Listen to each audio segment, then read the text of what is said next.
అందరూ బాగుండాలని కోరుకుందాం. మహాభారత యుద్ధంలో మహామహులందరినీ కూడా ఒకే ఒక్క నిమిషంలో హతమార్చి ఒకే ఒక్క నిమిషంలో యుద్ధాన్ని పూర్తి చేయగలిగిన సామర్థ్యం ఉన్నటువంటి వ్యక్తి తన బలిదానంతో యుద్ధాన్ని ప్రారంభించవలసి వస్తుంది. అతడే బర్బరీకుడు. అతని కథ తెలుసుకుందాం. మహాభారతం అనగానే ఎన్నో పాత్రలు, ఎన్నో గుణగణాలు, ఎన్నో తత్వాలు, ఎన్నో రకాల మనకు దర్శనమిస్తూ ఉంటాయి. కొన్ని ఆశ్చర్యాన్ని కలిగిస్తాయి, కొన్ని ఆవేదన కలిగిస్తాయి, కొన్ని ఆలోచింపచేస్తాయి. ఇలాంటి మహామహులు అన్నీ కూడా తవ్విన కొంది పాత్రలు వస్తూనే ఉంటాయి. అయితే అన్నిటికంటే కూడా ముఖ్యమైనటువంటి పాత్ర శ్రీకృష్ణుల వారిదే. ఏ ఘట్టం చూసినా కూడా శ్రీకృష్ణుల వారే కనిపిస్తారు. మనకి ఇక మహాభారతంలో ఎంత చూసినా కూడా, ఎక్కడ చూసినా కూడా మనకు కనపడేది శ్రీకృష్ణుడే. ఎన్నో ఎన్నో మరి ఉత్కంఠాలను కలగజేసేదే ఈ యొక్క మహాభారతం. అందులో ఒక పాత్ర ఈ బార్బరీకుడు. ఇతను ఎవరు అనంటే, మనకి మహాభారతంలో లక్క ఇల్లు తగలబెట్టిన వృత్తాంతం తెలుసు. అలా లక్క ఇల్లు తగలబెట్టినప్పుడు అందులో నుంచి స్వరంగ మార్గం చేసుకొని పాండవులు ఒక అడవిలోకి ప్రవేశిస్తారు. అలా అడవిలోకి ప్రవేశించిన తరువాత అక్కడ ఒక రాక్షస స్త్రీ హిడంబిని మన భీముడు పెళ్లి చేసుకోవటం జరుగుతుంది. వాళ్ళ కుమారుడే ఘటోత్కచుడు. ఘటోత్కచుడు గురించి మనకు చాలామందికి తెలుసు. సినిమాలు కూడా ఆయన పేరు మీద వచ్చినాయి. అలాగే మాయాబజార్లో ఘటోత్కచుడు వస్తాడు. ఇవన్నీ కూడా మనకి ఆ పాత్ర తెలుసు. కానీ ఆ ఘటోత్కచుడి కుమారుడే ఈ బర్బరీకుడు. ఈ ఘటోత్కచుడు తరువాత యాదవరాజు కూతురుని అహిలోవతిని పెళ్లి చేసుకుంటాడు. వాళ్ళిద్దరికీ పుట్టినటువంటి వాడే ఈ యొక్క బర్బరీకుడు. ఇతడుని ఎక్కువగా ఇతడు ఒక యక్షుడు. అయితే కొన్ని కారణాల వల్ల ఇతను మనిషిగా జన్మించాల్సి వస్తుంది. ఇతనిని ఈ రాజస్థాను, గుజరాత్ ప్రాంతాల్లో కచ్ శామ్జ్ అనేటటువంటి పేరుతో అక్కడ పూజించడం జరుగుతుంది. అతని పేరట ఉత్సవాలు కూడా జరుగుతాయి. ఆ ప్రాంతాల్లో మాత్రమే అక్కడ ప్రాధాన్యతగా ఇతనికి అక్కడ జరుగుతూ ఉన్నటువంటి ఉత్సవాలు అవి తెలియజేస్తూ ఉంటాయి. మన దక్షిణ భారతదేశంలో కానీ ఇంకా భారతంలో కానీ ఎక్కువగా ప్రాచుర్యంలో లేనటువంటి పాత్ర ఈ బర్బరీకుడు పాత్ర. అందుకనే ఎక్కువ మందికి ఆ పేరు తెలిసి ఉండకపోవచ్చు. అలా ఈ బర్బరీకుడు మరి పుట్టడంతోటే ఉంగరాలు జుట్టుతో పుట్టడం మూలంగా అతన్ని బర్బరీకుడు అని పిలవటం జరిగింది. అతడు యుద్ధ విద్యలన్నీ కూడా తన తల్లి దగ్గరే నేర్చుకుంటాడు. ఆ తర్వాత ఇతడు దేవీ పిపాసకుడు.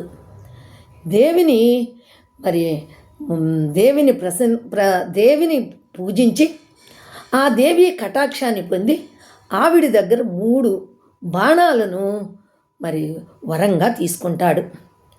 ఆ 3 బాణాలను ఎప్పుడూ కూడా వదలకుండా తనతోటే పెట్టుకుంటాడు.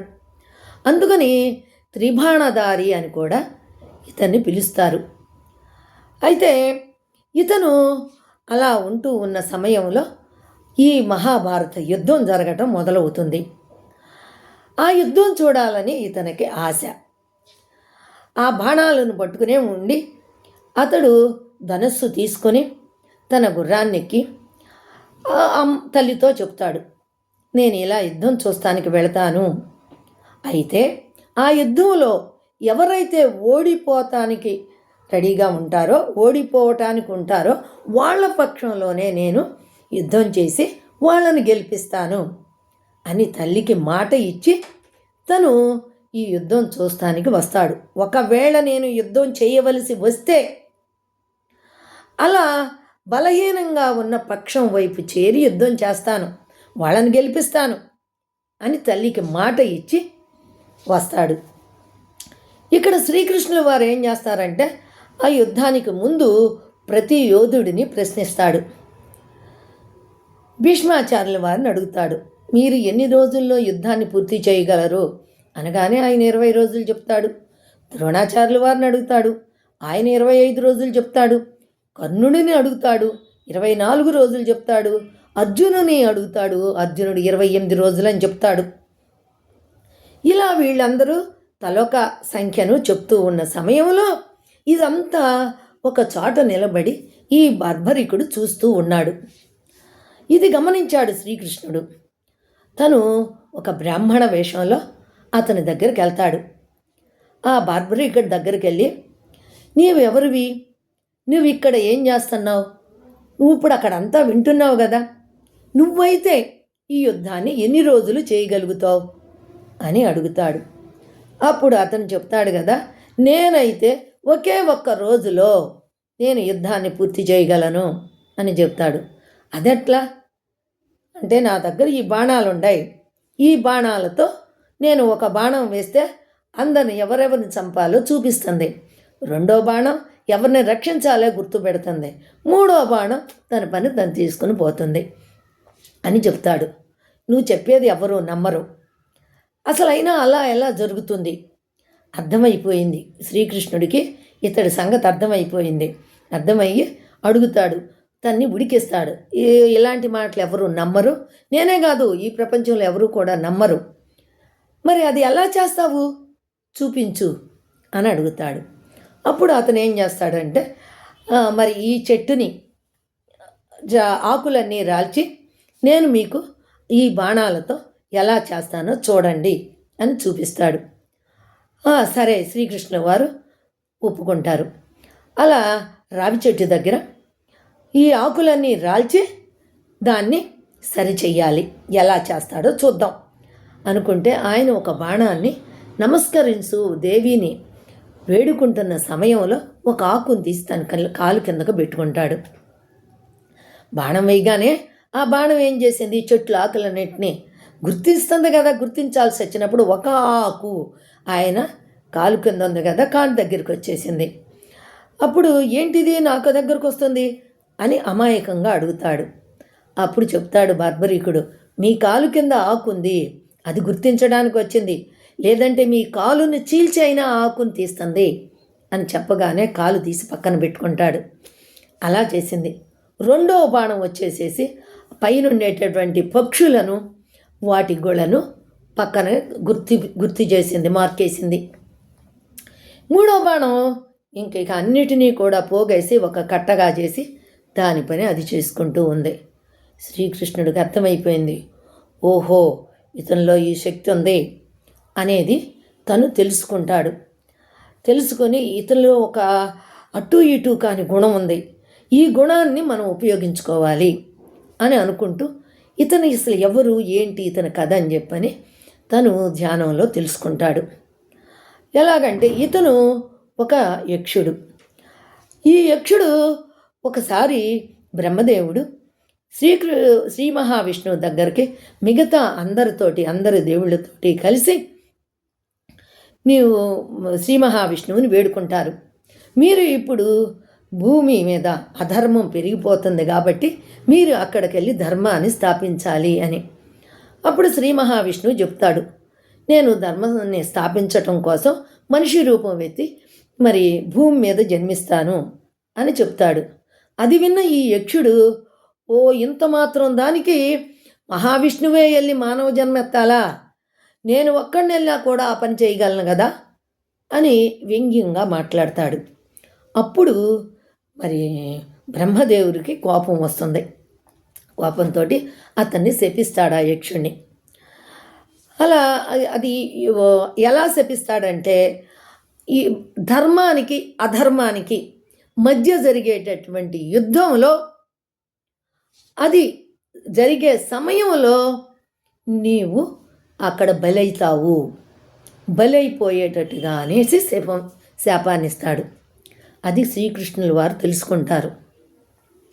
తెలుసుకొని అతన్ని కొంచెం లాజిక్గా అడుగుతాడు, గజిబిజిగా అడుగుతాడనమాట. మరి నువ్వు ఎవరి పక్షాన చేరతావు అని అడిగితే, నేను మా తల్లికి మాట ఇచ్చి వచ్చాను. మాట ఇచ్చి వచ్చాను. ఎలాగంటే ఎవరు హీన స్థితిలో ఉంటారో ఆ స్థితిలో ఉన్నటువంటి వారికి నేను వారి పక్షం చేరి యుద్ధం చేస్తాను, వాళ్ళని గెలిపిస్తాను అని మాట ఇచ్చి వచ్చాను, అదే చేస్తాను అని అంటాడు. ఇతను మరి కౌరవ పక్షంలో గనక చేరినట్టయితే మరి పాండవులను ఎవరు కాపాడలేరు, అసలు ఇంకా ధర్మాన్ని నిలబెట్టలేరు. మరి పాండవుల పక్షం చేరుతాడా? దానికి కూడా స్కోప్ ఉంది. ఎలాగంటే ఇతడు భీముడి మనవడు కాబట్టి అని అనుమానంతో, మరి నీవు ఎవరి పక్షం ఉంటావు అని చెప్పని, మరి ఇప్పుడు ప్రస్తుత కాలంలో నువ్వు ఎవరి పక్షాన ఉంటావు అని చెప్పని అడగగా అప్పుడు చెప్తాడు, పాండవులకి 7 అక్షిణుల సైన్యం ఉంది, వాళ్ళకి 11 ఔక్షణీయుల సైన్యం ఉంది, వీళ్ళు తక్కువలో ఉండారు కాబట్టి వీళ్ళ పక్కన ఉంటాను అంటాడు. అప్పుడు అంటాడు కదా, మరి నీవు వీళ్ళ పక్షం చేరినట్లయితే నీ యొక్క ఈ శక్తితోటి వీళ్ళది పెరిగిపోతుంది కదా, అప్పుడు వాళ్ళు బలహీనలైపోతారు కదా కౌరవులు, అప్పుడు ఏం చేస్తావు అనగానే కౌరవ పక్షానికి వెళ్తాను అంటాడు. అప్పుడు నువ్వు వెళ్తే ఇప్పుడు పాండవులు మరి హీనమైపోతారు కదా, అప్పుడు ఎలా చేస్తావు అనేటప్పటికి ఈ లాజిక్లో అతడిగా అర్థం చేసుకుంటాడు. ఓహో, నేను ఇరుపక్షాలకి వెళ్ళటానికి ఇటు వెళ్తే అటు, అటు వెళ్తే ఇటు సమంగా అవ్వదు, చివరికి ఇక అందరూ పోతే గెలిచే వాళ్ళు ఉండరు, మిగిలేది నేను ఒక్కడే అని తలపోస్తాడు. తలపోసి అప్పుడు కృష్ణుని అడుగుతాడు బర్బరికుడు, మహానుభావ మీరు ఎవరు? మీరు మీరెవరో నాకు తెలియజేయండి అని అనగానే శ్రీకృష్ణుల వారు తన రూపాన్ని అతనికి చూపిస్తాడు.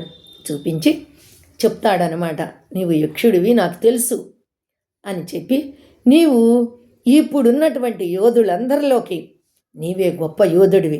అయితే ఇంత యుద్ధం జరిగేటప్పుడు ఇంతమంది, మరి ఈ యుద్ధంలో ఎంతోమంది ప్రాణాలు కోల్పోయేటటువంటి యుద్ధం, ఈ మహాసంగ్రామానికి ఒక యోధుడు బలి కావాలి. కాబట్టి నీ తలను నీవే నరుక్కుని ఇక్కడ ఇవ్వవలసి ఉంటుంది, బలి ఇవ్వవలసి ఉంటుంది అని అంటాడు. అప్పుడు నేనే ఎందుకు బలి ఇవ్వాలి? ఇంతమంది యోధులు ఉన్నారు కదా, వాళ్ళందరూ ప్రాణాలకు తెగించి వచ్చినటువంటి వారే మహాయోధులు, వాళ్ళలో ఎవరిదన్నా తీసుకోవచ్చు కదా అంటాడు. కాదు, అందరికంటే గొప్ప యోధుడివి నీవే. అది కాకుండా నీకు ఆ శాపం ఉంది కదా, ఆ శాప విమోచన కూడా అవుతుంది, కాబట్టి నీ తలను ఇవ్వమని అడుగుతాడు. అప్పుడు ఆ బర్బరికుడు తన తలను నరుకుతుంటాడు. అలా ఆ తలను తీసుకెళ్ళి, మరి అతని కోరికుంది కదా తల్లికి ఇచ్చినటువంటి, నేను ఇదంతా చూడాలి అని అనుకుంటాడు కదా, యుద్ధం చూడాలని కదా అతను వచ్చింది తల్లితో చెప్పి, ఆ యుద్ధం చూడటం కోసం అని చెప్పని తనని ఏం చేస్తాడంటే ఒక పెద్ద ఎత్తైన కొండ మీద ఆ యుద్ధం అంతా కనపడేటట్టుగా ఆ తలను తీసుకెళ్ళి అక్కడ ఉంచుతాడు శ్రీకృష్ణుల వారు. ఇక యుద్ధం ప్రారంభం అవుతుంది, యుద్ధం అంతా కూడా ముగిసిపోతుంది. ముగిసిపోయిన తరువాత ఈ పాండవులు నా వలనే ఇదంతా జరిగింది, నా వలనే గెలిచామని చెప్పని ఒకళ్ళకొకళ్ళు మరి అనుకుంటూ ఉంటారు. నా వలనే అని చెప్పని కొద్దిగా కీచులాడుకుంటూ ఉంటారు. అప్పుడు శ్రీకృష్ణుల వారు వీళ్ళని తీసుకొని ఆ కొండపైకి ఆ తల దగ్గరికి వెళ్తాడు. తల దగ్గరికి వెళ్ళిన తర్వాత అప్పుడు అక్కడ అడుగుతాడు, మీరు ఇక్కడున్నటువంటి యుద్ధాన్నంతా కూడా బాగా చూసి చెప్పగలిగింది మీరు ఒక్కరే, చూసింది మీరొక్కరే, ఏ క్షణం ఏం జరిగింది, ఎప్పుడు ఏం జరిగింది అంతా మీకే తెలుసు, కాబట్టి ఆ విషయాన్ని చెప్పండి అని అడుగుతాడు. అప్పుడు బర్బరీకుడు చెప్తాడు, ఈ యుద్ధంలో ఒక చక్రం ఎక్కడ అధర్మం ఉందో అక్కడికి వెళ్ళిపోయి నరుక్కుంటూ వచ్చింది. మహాకాళి నాలుకను చాచి ఆ యొక్క రక్తాన్ని పీల్చుకుంటాం చూశాను. ఇదంతా ఎవరనుకుంటున్నారా? మీరే అని చెప్తాడు. అప్పుడు వాళ్ళకి అర్థమైపోతుంది. శ్రీకృష్ణుడు భీముడికి చెప్తాడు, అతను నీ మనవడు అని. అప్పుడు భీముడు చాలా దుఃఖిస్తాడు. అలా అదంతా చెప్పిన తరువాత ఆ బర్బరీకుడికి తనకి శాప విమోచనం అయిపోయి ఊర్ధ్వలోకాలకు వెళ్ళిపోతాడు. ఇప్పుడు ఆ బర్బరీకుడి కథ మీకు అందరికీ తెలిసింది కదా. మరి మహాభారతంలో అంత గొప్ప యోధుడున్నాడు అని అందరికీ తెలిసింది కదా. ఈ కథ మీకు నచ్చినట్టయితే ఒక లైక్ చేయండి, అలాగే ఒక కమెంట్ ఇవ్వండి. మీకు కుదిరితే గనక షేర్ చేయండి.